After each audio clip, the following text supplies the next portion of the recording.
আসসালামু আলাইকুম। সবাই কেমন আছেন? আশা করি সবাই ভালো আছেন। আমি ঈদের দিন ভোরবেলা উঠে নাস্তা রেডি করার জন্য চলে আসলাম রান্নাঘরে। তখন অন্ধকার অনেক বাইরে। প্রথমে আমি পাস্তা রান্না করে নিচ্ছি। পাস্তাগুলো রান্না করে দেবো প্রথমে। এরপর আমার পাস্তা রেডি হয়ে গেছে। এখন রান্না করে নিলাম সেমাই, লাচ্ছা সেমাই। তারপর সিরিজ পিঠা ভেজে নিলাম।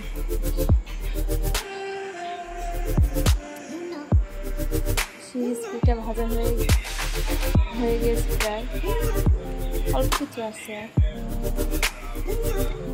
এই পিঠাগুলো আমরা সেমাইয়ের সঙ্গে খেয়ে থাকি।